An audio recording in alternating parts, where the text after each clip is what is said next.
Bonjour, je m'appelle Shekina, je suis actuellement en formation pour devenir pasteur au centre de vie et j'ai la joie de pouvoir vous accueillir aujourd'hui pour ce message. Je me réjouis que vous puissiez vivement l'écouter, attentivement et surtout que vous puissiez recevoir de la part de Dieu une parole spécialement pour vous. Alors n'hésitez pas à vous abonner pour suivre tous nos prochains messages et soyez bénis. Prenons place les amis. Est-ce que vous allez bien?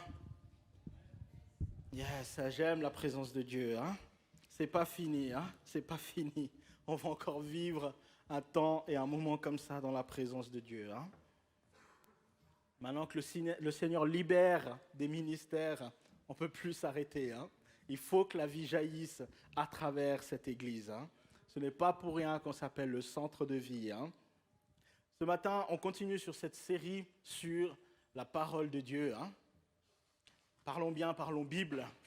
Et j'ai la responsabilité d'aborder le thème « Ce que la Bible a changé et change dans ma vie ». Dis à ton voisin ce que la Bible change dans ma vie. J'espère que la Bible change ta vie.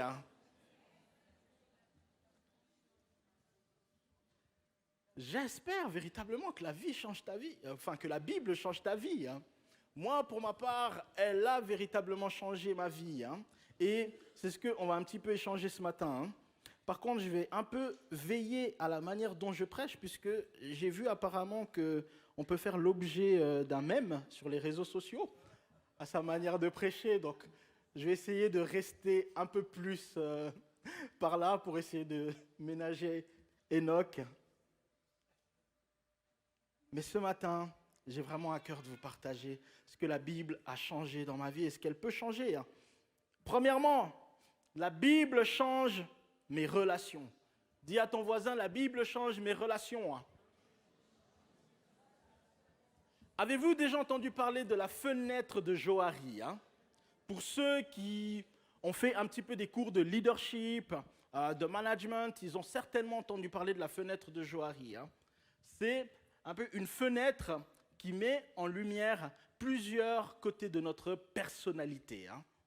Elle dit qu'il y a un domaine qui est connu des autres et inconnu des autres, qui est connu de moi ou inconnu de moi. Et ces quatre fenêtres vont mettre en lumière, par exemple, la personne publique. Elle est connue de moi et elle est connue des autres. Typiquement, le prédicateur que je suis est une personne publique.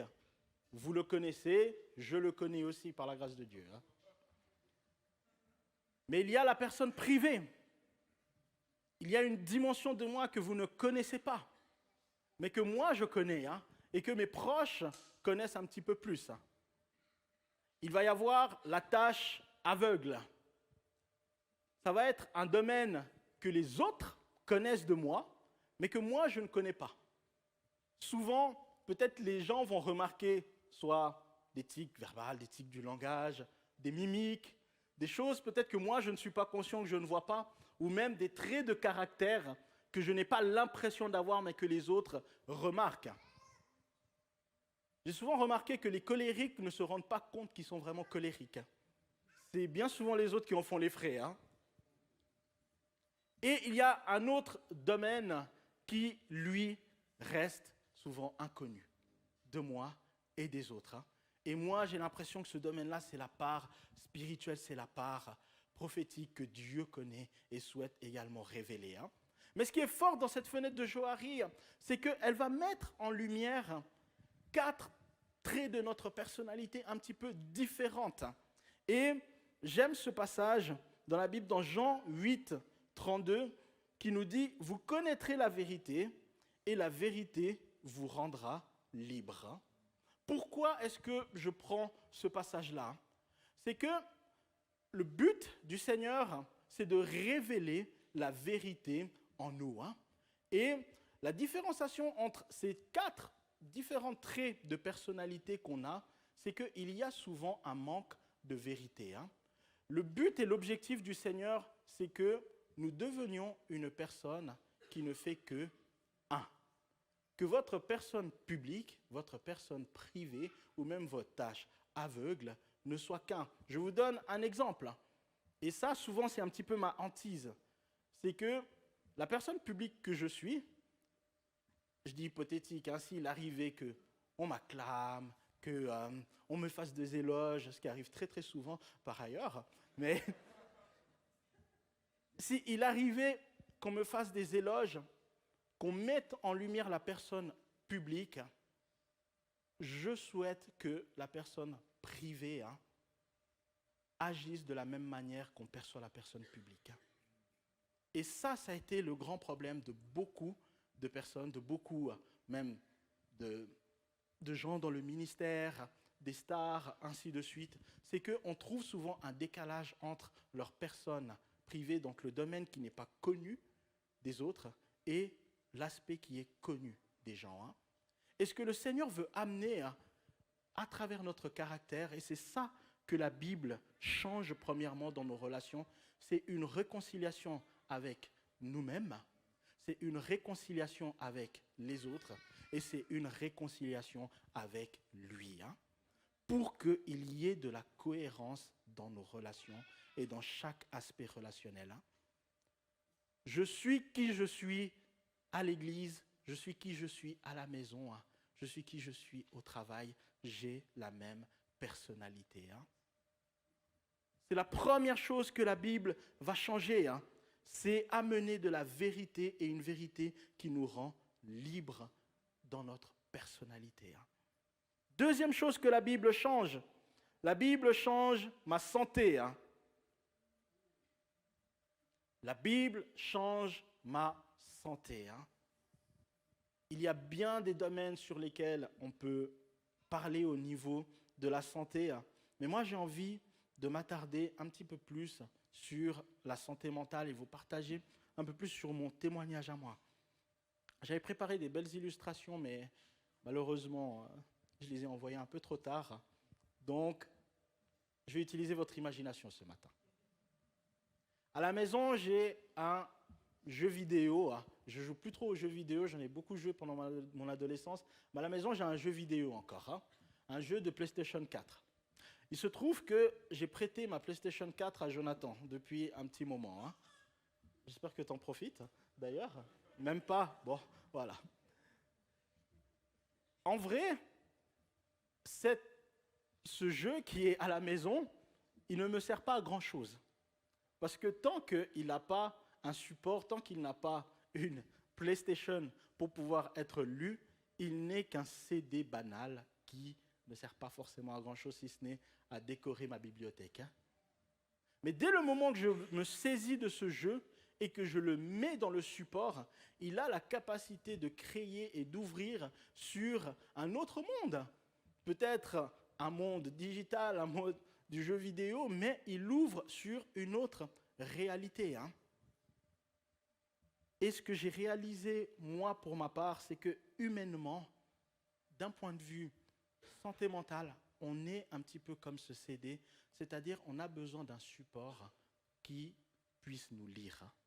On a besoin de quelque chose qui puisse nous lire intérieurement. Moi, j'ai beaucoup souffert de la solitude, et ça depuis très très longtemps. Je vais vous dire, la solitude, le problème, ce n'est pas forcément d'être entouré. C'est le fait de se sentir seul même lorsqu'on est entouré. La solitude profonde, c'est le fait d'avoir la sensation de ne pas être compris, d'être comme un CD qui n'est pas lu par un support. Parce que le support, en fait, l'intérieur, notre intérieur, nos pensées, tout ce qui est en nous, en fait, on n'arrive pas à trouver quelqu'un qui a la capacité de le lire et de le comprendre. Et c'est ça qui crée cette profonde solitude. Et moi, j'ai vécu cette profonde solitude depuis des années parce que j'avais déjà depuis tout petit, j'ai réalisé que je suis souvent un petit peu plus sage que d'autres. Ça ne m'a pas empêché de faire des bêtises, bien entendu, mais j'avais un petit peu plus de sagesse. Et du coup, moi, si je regarde mon parcours aujourd'hui, c'est depuis petit que je réfléchis comme ça. Depuis enfant, moi, je réfléchissais au fait que je voulais épouser une seule femme, rencontrer une seule personne et fonder ma vie avec la personne. Et dans l'adolescence, tous mes amis, tout mon entourage, ce n'était pas forcément la pensée. Et ça a souvent créé une profonde solitude en moi d'avoir cette sensation que je ne puisse point être lu entièrement ce que je suis. On va prendre un verset dans 1 Corinthiens 2, 9, 16 qui nous dit « Mais comme il est écrit, ce que l'œil n'a pas vu, ce que l'oreille n'a pas entendu, ce qui n'est pas monté au cœur de l'homme, Dieu l'a préparé pour ceux qui l'aiment. Or, c'est à nous que Dieu l'a révélé par son Esprit, car l'Esprit examine tout, même les profondeurs de Dieu. En effet, qui parmi les hommes connaît les pensées de l'homme, si ce n'est l'Esprit de l'homme qui est en lui? De même, personne ne peut connaître les pensées de Dieu, si ce n'est l'Esprit de Dieu. Or, nous n'avons pas reçu l'Esprit du monde, mais l'Esprit qui vient de Dieu, afin de connaître les bienfaits que Dieu nous a donnés par sa grâce. Et nous en parlons non avec les paroles qu'enseigne la sagesse humaine, mais avec celles qu'enseigne l'Esprit Saint. Ainsi, nous employons un langage spirituel qui exprime ce qui est spirituel. Mais l'homme naturel n'accepte pas ce qui vient de l'Esprit de Dieu, car c'est une folie pour lui. Il en est de même incapable de le comprendre, parce que c'est spirituellement qu'on en juge. L'homme naturel est incapable de le comprendre, car c'est spirituellement qu'il en juge. Ce que Paul est en train de nous dire dans ce passage, c'est que nous, en tant qu'êtres humains, nous avons besoin de l'Esprit de Dieu pour pouvoir lire en nous. Le support, si vous êtes le CD et la PlayStation représenterait le Saint-Esprit. Si nous sommes le CD, la PlayStation représenterait le Saint-Esprit. Le Saint-Esprit est le support qui a la capacité de nous lire et de découvrir les profondeurs cachées qui sont en nous, les amis. Et moi, c'est ce qui m'a guéri par rapport à la solitude profonde. C'est d'avoir cette capacité, cette relation avec le Seigneur qui peut lire en moi et qui peut véritablement me comprendre. Pour ceux qui luttent encore peut-être avec des pensées de solitude, l'encouragement que j'ai envie de vous donner vraiment ce matin, c'est de développer cette relation personnelle avec le Seigneur. Ça peut paraître peut-être bateau de la manière dont je vous le raconte, mais moi, je l'ai vécu de manière très très simple. Ça peut paraître un peu fou, mais je prenais la chaise de mon bureau et je la mettais dans ma chambre et j'imaginais que le Seigneur était là. Et je parlais avec le Seigneur. La Bible nous dit que Moïse parlait à Dieu comme on parle à un ami.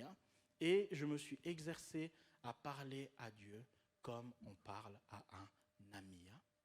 Et la force de la parole de Dieu, c'est que c'est une transformation intérieure qui va d'abord nous guérir de l'intérieur et qui va se répercuter sur l'extérieur. Le deuxième témoignage que j'ai envie de vous partager, c'est comment la parole de Dieu m'a aussi guéri, on va dire, physiquement. Parce que c'est ce qu'on expérimente aussi. La Bible a cette capacité, la parole de Dieu a cette capacité de nous guérir également physiquement. Moi, c'est un des éléments qui a fait que je me donne vraiment au Seigneur. Lorsque j'étais adolescent, je n'étais pas forcément trop dans le Seigneur. Et lorsque je faisais justement du foot, j'ai eu une blessure un peu classique pour les footballeurs, ça s'appelle une pubalgie. C'est une inflammation des adducteurs. Je vous promets, c'est juste horrible. En gros, toute la zone pelvienne, dès le moment où vous courez, elle est enflammée. Vous avez l'impression qu'on vous met des coups de couteau dans cette zone-là. Donc, je vous laisse juste imaginer. Et j'étais juste incapable de courir. Et je commençais petit à petit à faire un petit pas dans ma foi avec le Seigneur. Et j'ai dit au Seigneur, écoute, si tu me guéris véritablement de cette pubalgie, je commencerai certainement à croire en toi. Et je commencerai certainement à venir à l'église. Et je l'ai mis au défi. Il faut savoir que des professionnels qui ont eu ce genre de pathologie, tels que Franck Ribéry, Thierry Henry, c'est des professionnels encadrés par des physios, ainsi de suite. Il leur a fallu à peu près au minimum 6 mois pour pouvoir se rétablir d'une telle blessure. Et moi, j'ai prié comme jamais. Je pense que j'ai sorti toutes les crèmes qu'il y avait dans la pharmacie. Perskindol, dentifrice, tout ce que tu veux. J'ai tout appliqué dans mon dos. Et je me suis dit, OK, je vais avec ça. Et vous savez quoi?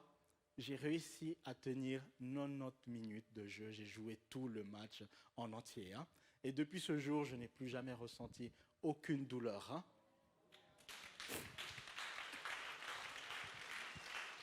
La parole de Dieu change également ma santé. Puis dernier témoignage, j'avais aussi appris que j'étais allergique aux crustacés. Hein. Et perso, j'aimais bien les shrimps au McDo. Et je me suis dit, ça ne va pas le faire si je ne peux plus manger de shrimps.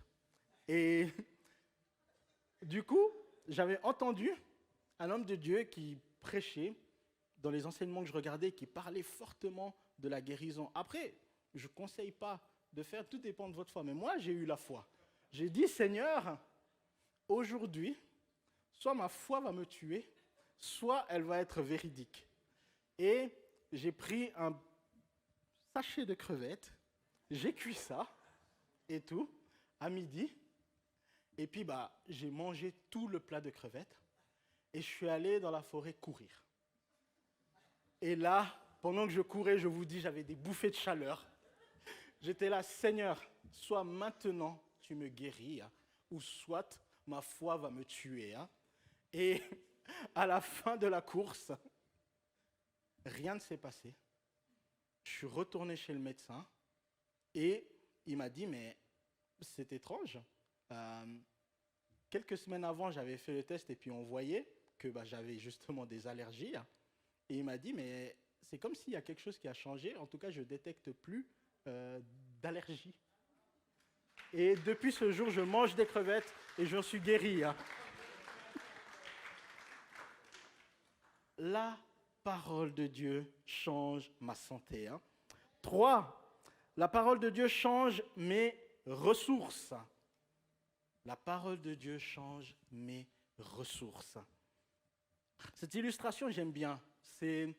On ne voit pas trop bien là, j'aurais peut-être dû mieux choisir, mais ça représente un petit peu c'est quoi? C'est des petits carrés qui représentent les semaines d'une vie humaine. C'est un homme de 90 ans. Si vous vivez jusqu'à 90 ans, les petits carrés représentent les semaines que vous aurez à vivre. Donc, si le Seigneur me prête vie jusqu'à 90 ans, j'ai déjà épuisé le tiers de ma vie. Hein. Et puis, c'est assez fort de voir ça parce que tu colories les semaines et tu vois, en gros, tout ce que tu as déjà mangé des semaines de ta vie. Hein. Et puis, ce qui te reste. Hein. Et en voyant ça, ça m'a fait prendre conscience que le temps est une ressource précieuse que le Seigneur nous donne.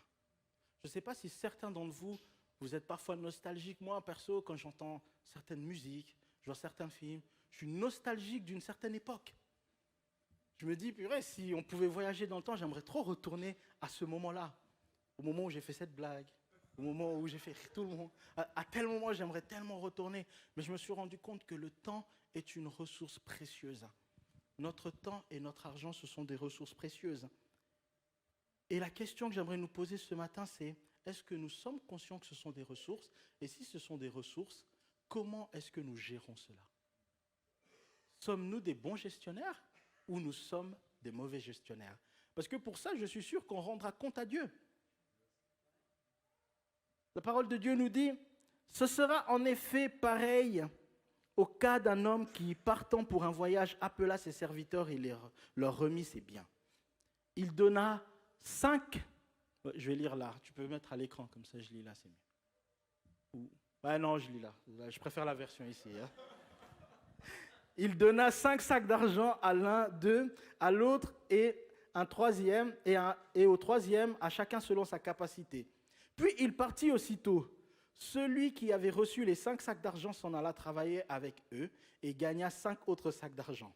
De même, celui qui avait reçu les 2 sacs d'argent en gagnant 2 autres.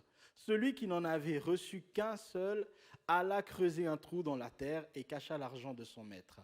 Longtemps après, le maître de ses serviteurs revint et leur fit rendre des comptes. Celui qui avait reçu les 5 sacs d'argent s'approcha, en apporta 5 autres et dit, « Seigneur, tu m'as remis 5 sacs d'argent et voici 5 autres que j'ai gagnés. » Son maître lui dit, « C'est bien, bon et fidèle serviteur, tu as été fidèle en peu de choses, je te confierai beaucoup.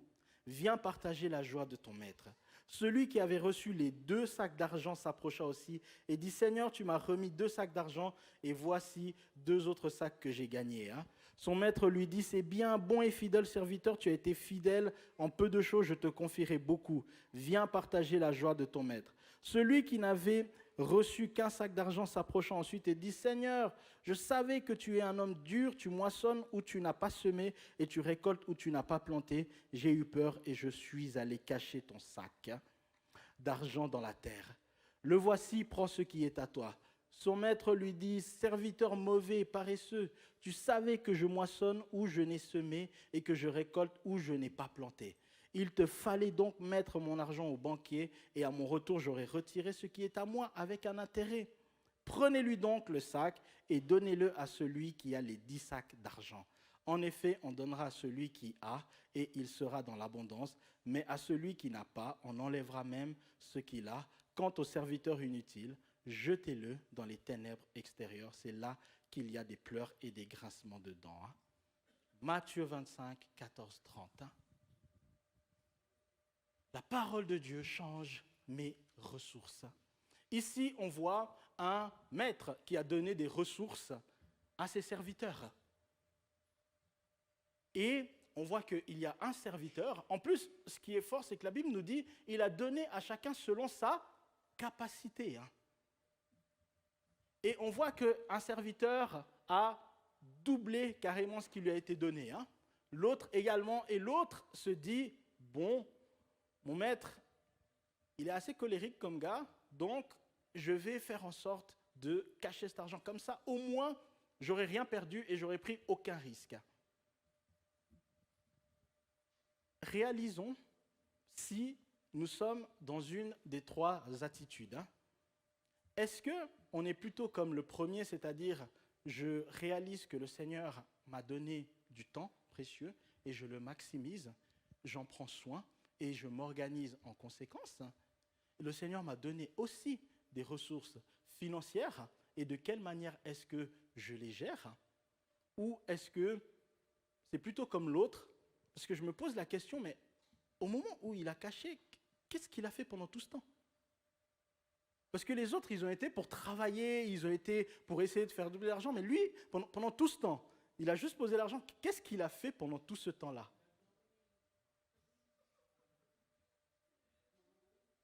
Et la question, c'est qu'ils avaient tous, peut-être pas la même ressource, mais ils avaient tous le même temps à disposition.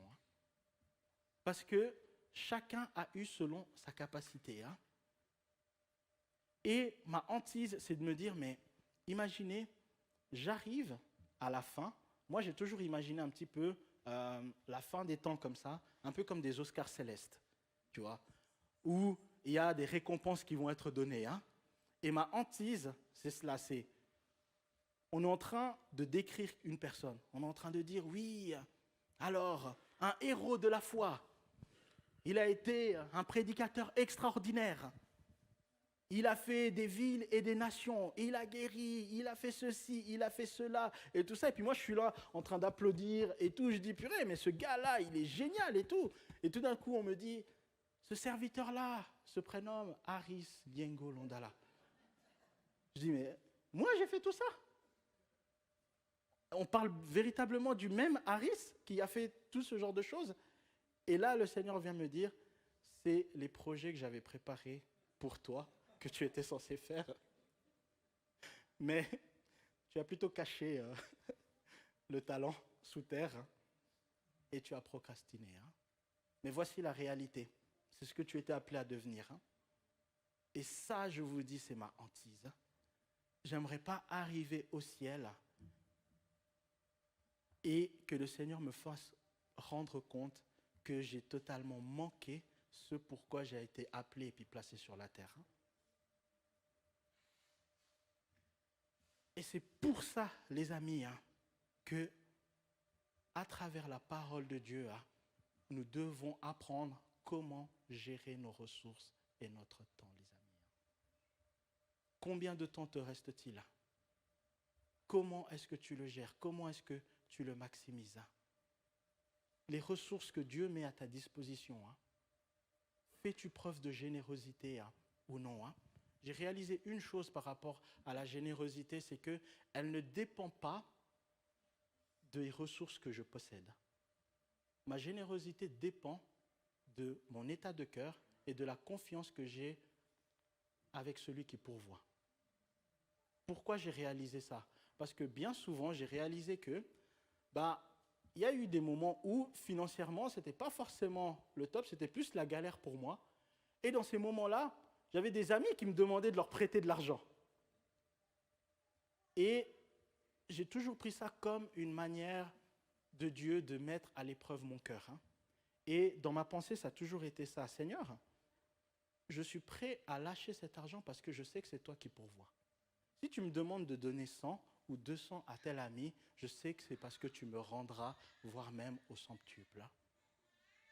Et c'est ce qui a toujours travaillé mon cœur et c'est ce qui m'a permis d'apprendre que la générosité, ce que je donne, ne dépend pas de la capacité de ma poche. Elle dépend de mon état de cœur et de la confiance que j'ai envers celui qui pourvoit pour moi. Avant-dernière chose, la Bible change mon service ou mon travail. La Bible nous dit, il y a dans le cœur de l'homme beaucoup de projets, mais c'est le plan de l'Éternel qui s'accomplit. I have a dream. Je pense que j'aurais pu faire 100 000 discours sur tous les rêves que j'ai eus. Mais vous savez quoi? Ce que j'ai réalisé, c'est qu'au final, on peut avoir beaucoup de projets que notre cœur médite. Mais nous devons toujours nous réaligner sur la volonté de Dieu. Et c'est ce qu'il veut pour nous. C'est tout un chemin, c'est tout un processus de vie où nous allons apprendre à s'aligner de nouveau sur la pensée du Seigneur. Et je l'ai dit à plusieurs reprises. Vous savez, si je vous énumère, j'ai eu le désir d'être footballeur. Ça n'a pas marché. J'ai eu le désir d'être avocat. Je n'ai pas fait les études. J'ai eu le désir de faire du management. J'ai vu qu'il y avait des maths et du coup, j'ai dit non, ce n'est pas pour moi. J'ai eu plein de désirs de faire plein de carrières, de faire plein de choses. Et pourtant, à chaque fois, j'ai dû me réaligner à ce que le Seigneur voulait véritablement pour moi. Et c'est ça que la parole de Dieu change, c'est qu'à un moment donné, elle nous donne un but, elle nous donne un objectif, elle nous donne une ligne directrice de vie, les amis. Et on va avoir deux choix. Soit nous faisons confiance à Dieu dans la direction qu'il veut nous donner, ou soit nous choisissons de marcher par notre propre volonté et de tracer notre propre chemin. Et ce qui est très très fort, moi j'ai réalisé à mes dépens que plus vous êtes en profondeur avec le Seigneur, vous savez, Paul va dire, je suis doulos du Seigneur. Je suis esclave du Seigneur, c'est un mot très très fort. Et pourquoi Paul va dire ça? La parole de Dieu, l'analogie qui est utilisée, c'est l'eau, c'est la profondeur. Ce que j'ai réalisé, c'est que quand vous nagez dans la surface et que vous plongez juste un petit peu, vous pouvez facilement remonter à la surface. Mais plus vous allez en profondeur, plus ça devient technique de remonter à la surface. Et votre vie peut même être en danger de vouloir remonter à la surface si ce n'est pas fait correctement. Plus vous vous plongez dans la parole de Dieu, plus vous êtes profond dans la parole de Dieu, plus se détourner de la parole de Dieu devient dangereux pour votre vie. Et à ce moment-là, vous êtes à un niveau où vous devenez un doulos du Seigneur. Vous êtes tellement dans la profondeur avec le Seigneur que vous ne pouvez pas remonter facilement. J'ai essayé de suivre des chemins rien que pour ma propre carrière professionnelle. Mais ce qui fait que je suis toujours resté dans le ministère, c'est parce que j'étais trop profond, je suis un doulos du Seigneur. Et le Seigneur me rappelait, ta part est là. Et la question c'est, à quelle profondeur est-ce que tu nages? À quelle profondeur est-ce que tu nages? Et ça encore, il y a une semaine ou 2 semaines, David me l'a encore rappelé. Il me dit, mais écoute, c'est beau tout ce que tu fais, professionnellement, ainsi de suite, mais n'oublie pas une chose. Toi, ta particularité, ta part est dans le Seigneur. Et est-ce que nous réalisons cela, les amis? À quelle profondeur est-ce que je nage? Dernière chose, la Bible change ma foi. J'ai mis une petite illustration. Un stylo, une balle de basket, une Bible. Pourquoi donc? Ce que j'ai réalisé, c'est que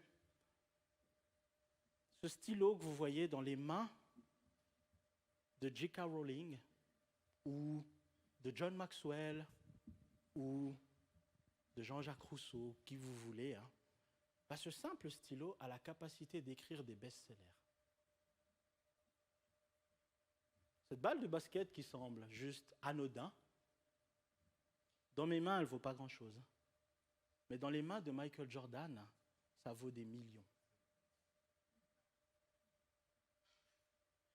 Donc, le problème n'est pas l'objet.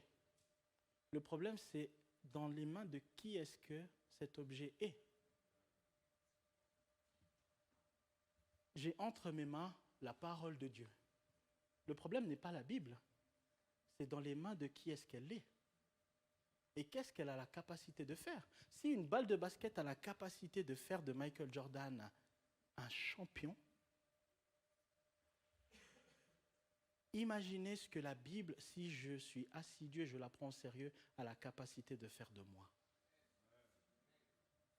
Donc le problème, ce n'est pas d'avoir une Bible chez toi sur une étagère, c'est qu'est-ce que tu en fais de cette Bible? Qu'est-ce que tu en fais de cette parole de Dieu? Et est-ce qu'elle a la capacité de te transformer, de changer ta vie? Je pense que le groupe de louanges peut remonter. Ou est-ce qu'elle a juste la capacité de faire de toi quelqu'un de normal? Et moi, j'aimerais appuyer sur une chose, c'est que la Bible n'est pas appelée à faire de nous des personnes normaux. Paul va dire, et ma parole et ma prédication n'ont pas été en paroles persuasives de sagesse, mais en démonstration de l'esprit et de puissance, afin que votre foi ne repose pas sur la sagesse des hommes, mais sur la puissance de Dieu. Ce que la parole de Dieu change, c'est la puissance. Et c'est les rapports de puissance, les amis.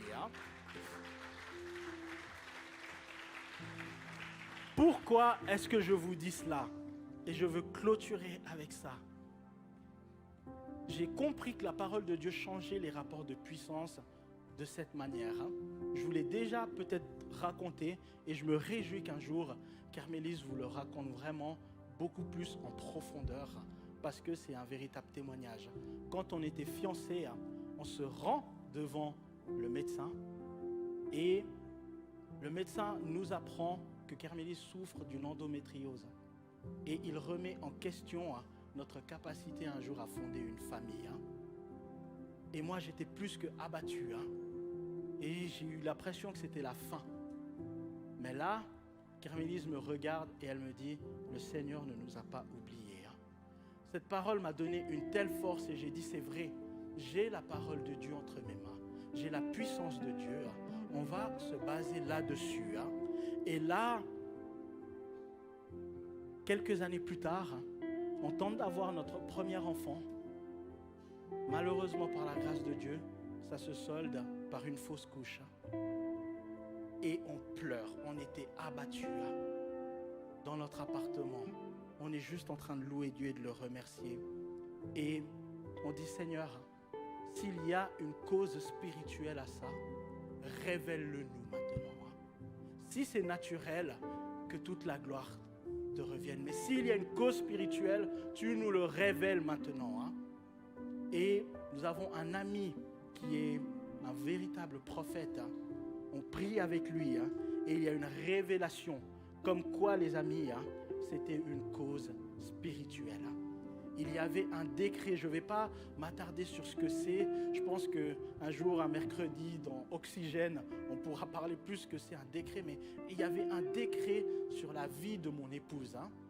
qui faisait qu'elle ne pouvait pas spirituellement garder cet enfant, nous avons proclamé la parole de Dieu, nous avons brisé ses chaînes, et quelques mois plus tard, nous allons avoir notre premier enfant, Elijah. Et ensuite, il va y avoir rebelote avec Jaden, où on va apprendre par notre ami prophète que la grossesse est menacée. Nous allons poser un autel, une offrande au Seigneur et dire, Seigneur, nous te faisons confiance. Et là, le Seigneur va parler. Il va dire, vos ennemis qui vous combattent, le jugement est sur eux. Vous allez entendre des nouvelles de décès. Vous dites, what? Mais la parole de Dieu peut être aussi dure. Les amis, quelques mois plus tard, et ça s'est passé il n'y a pas très longtemps, les amis, nous avons appris clairement que la personne qui était initiateur de ces choses-là, il y a eu un décès profond d'un de ses enfants. Les amis, la puissance de Dieu, le jugement de Dieu, ce n'est pas une blague. C'est pour ça que je vous dis, soit on a la parole de Dieu, juste de manière lambda, soit on expérimente la puissance et la réalité spirituelle. Soyez bénis dans le nom de Jésus.